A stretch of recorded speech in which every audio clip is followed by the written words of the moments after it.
Rage quitting. The first time I heard that term, I had to ask my teenage son what it meant.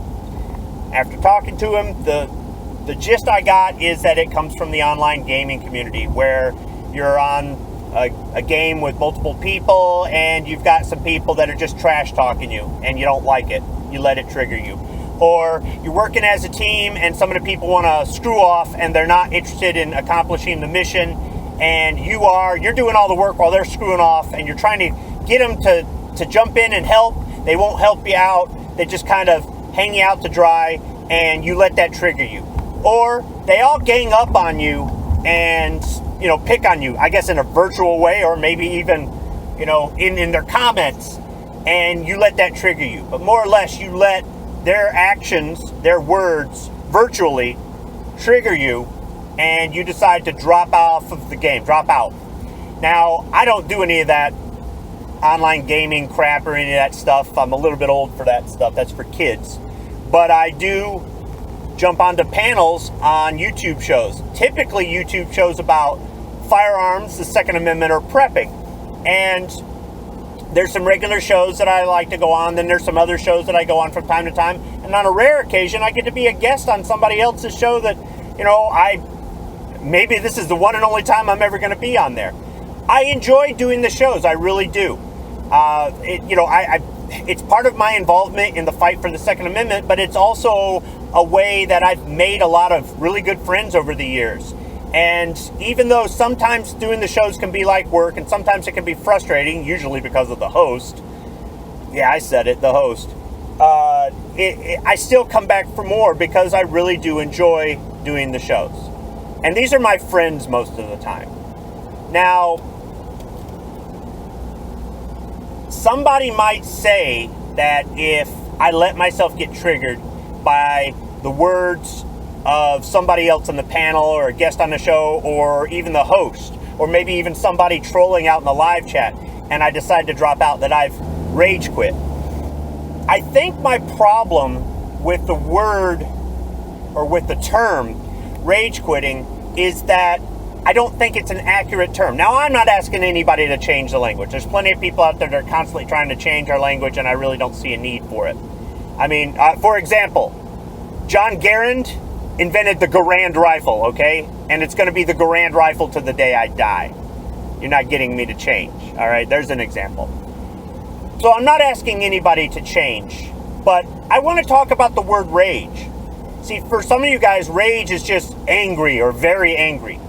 For me, rage is a level of anger that if I ever am truly displaying rage towards you, you better be afraid for your life. Because I'm not going to drop off of a show because I have rage and then just go about my life and forget about it.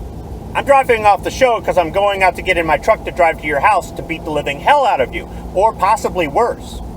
So for me, it's not an accurate term. It really isn't. I mean, what do I want to call it instead of that? I don't know. But I don't really care for the term rage quitting.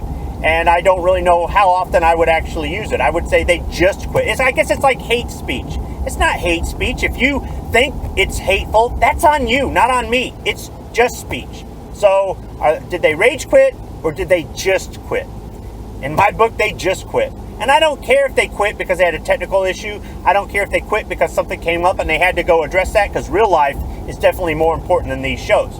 Or I don't care if they quit because they were bored with the show, they were bored with the subject, or they just didn't want to deal with somebody else on the show who was being a total ass. That's fine. That's fine.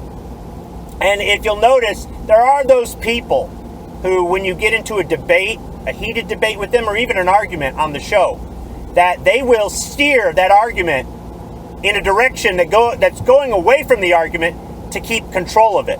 They will twist your words and use them against you, and they will do everything they can to keep you from talking, unless they're setting you up to use your words against you again, so that they can stay in control, because they're terrified of losing the argument. And those sorts of people, it's like talking to a wall. Those sorts of people I have let trigger me in the past, but it definitely wasn't rage. And when you've got somebody that you just can't reach, I'm not talking about winning the argument. I've walked away from heated discussions with people and arguments agreeing to disagree. I don't have a problem with that. I really don't. But when you get to that person who's just toying with you on air to fluff themselves up and make themselves look like a bigger person, if you've got that person that doesn't want to give you equal time to have a dialogue, they don't want to have a dialogue.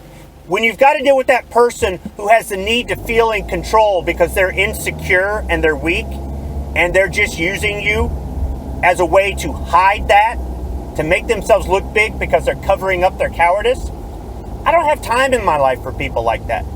So I have dropped off of shows because of that. I have. In addition to technical issues or having real life get in the way. And if somebody wants to accuse me of rage quitting and they think it's funny, hey man, if you got a good laugh, that's fine. But I didn't rage quit. I just quit. Because if I did rage quit because of you, you should be afraid. You really should be afraid. That's not a threat. That's just someplace I really don't want to go. Not for you. You're not worth it. You might think you are, but you're really not. You're a miserable person, and you're not worth me taking some vacation days and burning all that fuel to drive to your house, especially at today's prices. But you know, there are other reasons to drop out of a show. I don't host any shows.